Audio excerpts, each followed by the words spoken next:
ए होची सुरेशर घर कहीं सुरेश बहुत बड़ धनी लोक। ए होची सुरेशर पत्नी जार ना थाए शीतल। सुरेश आउ शीतल दी जन बसी थांती सेतेबेले ता पुओ राहुल आसे। तापरे से माने मिसिकी बसी पड़ती। सेतेबेले शीतल भाबे आज मु की रोषेई करिबी। सेते समय रोषेई करबा पई चली जाए। रोषेई करिला आनिकी पुआ को हाथ स्वामी के दे दिए। से माने आराम रे बसिकी दी जण खावंती। शीतल सेते समय तागटे घर रे मीना पशिथिला। से मीना को गेला करुथिला। एमिति समस्ते खाइकी सुरेश आ शीतल आसिकी दी जण ताक रूम रे सोई जाती। आ गोटे रूम रे शीतल आउ सुरेश पुआ राहुल से मध्य ता रूम रे आसिकी सोई जाए। हेले आ गोटे घरे माँ झील दी जण बहुत गरीब। से माने बहुत असुविधा रे रहुथिले। एमिति केबे मिलुथिला तो खाउथिले, न मिलुथिला तो पानी पीकी सोई दउथिले। आउ कौन करिब दी जण सोई पड़ंती। सकाळ पाई जाए सेतेबेले राहुल चा समस्त चा पियंती बसिकी। चा पीला परे राहुल को ता सांग माने फोन करंती। ता सांग माने फोन करके बुली जा पाई कहंती। सेति पाई से राहुल ताक सांग माने फोन करथिबा जोगु राहुल ता माँ बापा को कहे बापा मो टिके बाहर को बुली जिबा पाई जाउची मु। से समय राहुल बुली जाए। से जाए सेते समय रश्मिता माँ को कहे माँ आज होची सोमवार मो चाहूची आज टिके शिव मंदिर जाथांती। तेबे मो जाउची माँ मंदिर। सेते समय रे चली जाए रश्मि शिव मंदिर चली जाए। शिव मंदिर जाइकी रश्मि भगवान पाखे प्रार्थना करे। कहीं ना ता बापा नथिला। से माने दी जण बहुत असुविधा रे रहुथिले। से समय रे पूजा सारिला परे राहुल आसे। राहुल मध्य शिव मंदिर रे प्रार्थना करे। प्रार्थना करिला समय रे से झिया को देखे। कहीं ना से झिया बहुत सुंदर देखा जाउथिला।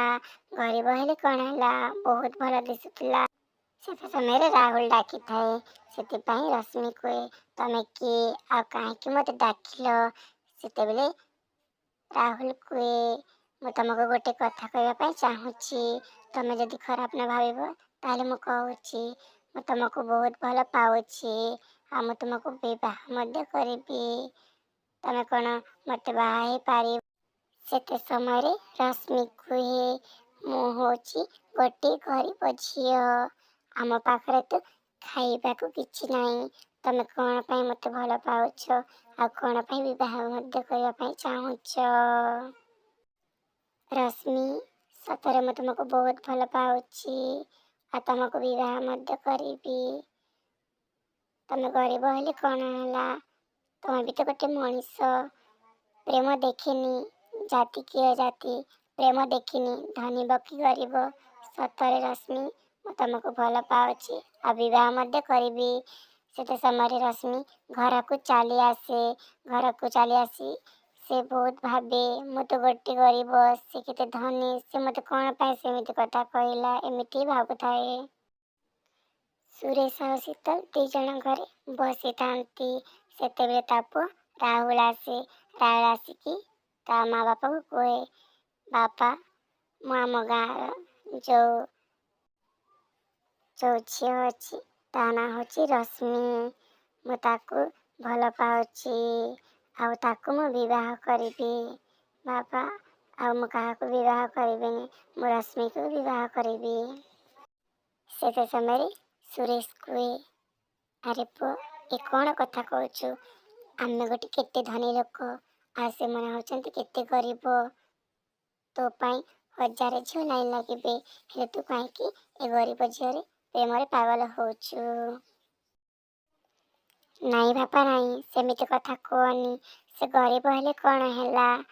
ମୁଁ ଗରିବ ୟା ଧନୀ ମୁଁ କିଛି ଚାହେଁନି। ମୁଁ ତାକୁ ହିଁ ଭଲ ପାଉଛି, ଆଉ ତାକୁ ହିଁ ବିବାହ କରିବି। ତାକୁ ବିବାହ କରିବା ବାପା। ସିଆଡ଼େ ଲକ୍ଷ୍ମୀ ଭାବୁଥାଏ, କାହିଁକି ନା ତା ଝିଅର ବାହା ହେବା ବୟସ ହେଇସାରିଲାଣି। ତା ପାଖରେ ପଇସା ନାହିଁ, କେମିତି ବିବାହ କରିବ ସେ? ଏମିତି 2 ଦିନ ହେଲାଣି ରାହୁଲ କିଛି ଖାଉନି, କାହା ସହିତ କଥା ହେଉନି, ଖାଲି ଘରେ ଶୋଇଛି ଆଉ ବସିଛି ଘରେ। ସେତେ ସମୟରେ ଶୀତଲ ଆଉ ସୁରେଶ ଆସନ୍ତି। ପୁଅ, ତୁ କ'ଣ ହେଲା? 2 ଦିନ ହେଲା କିଛି ଖାଉନୁ, କିଛି ନାହିଁ। ସେତେ ସମୟରେ ସେମାନେ ବି ଭାବନ୍ତି, ଚାଲେ ଆମେ ଲକ୍ଷ୍ମୀ ଘରକୁ ତା ଝିଅକୁ ଆମ ଘରକୁ ବୋହୂକି ଆଣିବା। ସେତେ ସମୟରେ ଲକ୍ଷ୍ମୀ ପଚାରେ, ବାବୁ, ଆପଣମାନେ କିଛି କାମ ଥିଲା କି? ସେମିତି କହି ସେମାନଙ୍କୁ ବସିବା ପାଇଁ କହେ, ଆଉ ଚା ପିଇବା ପାଇଁ କହେ। ସମସ୍ତେ ହସ ଖୁସି କଥାବାର୍ତ୍ତା ହେଉଥିଲେ। ସେତେ ସମୟରେ ସୁରେଶ କୁହେ, ତମ ଝିଅକୁ ଆମେ ବୋହୂ କରିକି ନେବା ପାଇଁ ଆସିଛୁ। ସେତେ ସମୟରେ ଲକ୍ଷ୍ମୀ କୁହେ, ଆମେ ଗୋଟେ ଗରିବ ଲୋକ, ଆମ ପାଇଁ ତ ଖାଇବା ପାଇଁ ବି ନାହିଁ, ହେଲେ ଆମ ଝିଅକୁ ଆପଣଙ୍କୁ କେମିତି ଦେବୁ? ଆମ ପାଖରେ ତ କିଛି ନାହିଁ, ଯୌତୁକରେ ଦେଇପାରିବୁନି, ଖାଲି ଅଛି ଆମ ଝିଅ। ଦେଖୁଛ ତ, ତା ବାପା ନାହିଁ, ମୁଁ ଖାଲି ଅଛି, ଏମିତି ଆମେ 2 ଜଣ ଖୁସିରେ ଅଛୁ। ସେ ସମୟରେ ସୁରେଶ କୁହେ, ଆମକୁ କିଛି ଦରକାର ନାହିଁ, ଖାଲି ତମ ଝିଅ ଦରକାର। ଆମେ ତମକୁ ହଇରାଣ କରିବୁନି, ବହୁତ ଖୁସିରେ ରହିବ ଆମ ଘରେ। ସେମିତି କହି ସେମାନେ କଥାବାର୍ତ୍ତା ହେଲେ। ଆଉ ସେତେ ସମୟରେ ଶୀତଲ ଆଉ ସୁରେଶ 2 ଜଣ ବହୁତ ଖୁସି ଗଲେ, କାହିଁକି ନା ଲକ୍ଷ୍ମୀ ରାଜି ହେଇଯାଇଥିଲା। ସେତେ ସମୟରେ ଶିବ ମନ୍ଦିରରେ ବାହା ହେଇଯାଆନ୍ତି ରାହୁଲ ଆଉ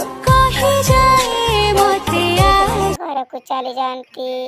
ଘରକୁ ଗଲା ପରେ ସେମାନେ ବହୁତ ଖୁସି ହେଇଯାଆନ୍ତି। ସେତେବେଳେ ସମସ୍ତେ ବସିକି ମିଠା ଖାଆନ୍ତି। ମିଠା ଖାଇକି ଏମିତି ବହୁତ ମଜା କରନ୍ତି। ଏମିତି ଦିନ କଟିବ ବୋଲି ଭାବିନେଲା ରାହୁଲ। ରାହୁଲ ଆଉ ରଶ୍ମିର 2 ଜଣ ଯୋଡ଼ି କେମିତି ଲାଗୁଛି କମେଣ୍ଟ କରିବେ। ଭଲ ପାଇଥିଲି ବୋଲି ବାହା ହେଲେ, ଗରିବ ହେଲେ କ'ଣ ହେଲା? ସେ ଗୋଟେ ବି ମଣିଷ। ପ୍ରେମ ଦେଖିନି ଜାତି କି ଅଜାତି, ପ୍ରେମ ଦେଖିନି ଧନୀ କି ଗରିବ। ଭଲ ପାଇବାଟା ଭଲ ପାଇବା ହୁଏ। ଆଜି ମୁଁ ଭଲ ପାଇଥିଲି, ମୋ ଭଲ ପାଇବା ସକ୍ସେସ୍ ହେଲା, ମୁଁ ବାହା ହେଇଗଲି। ଆଜି ମୋତେ ବହୁତ ଖୁସି ଲାଗୁଛି। ଯଦି ଆପଣମାନଙ୍କୁ ଆମ ଭିଡ଼ିଓଟା ଭଲ ଲାଗିଥିବ, ତାହେଲେ କାର୍ଟୁନ ଲଭର ପବିତ୍ର ଚ୍ୟାନେଲକୁ ସବସ୍କ୍ରାଇବ୍ କରିଦେବେ, ଲାଇକ୍ ସେୟାର କମେଣ୍ଟ ନିଶ୍ଚୟ କରିବେ। ଏତିକିରେ ରଖିଲୁ, ଧନ୍ୟବାଦ।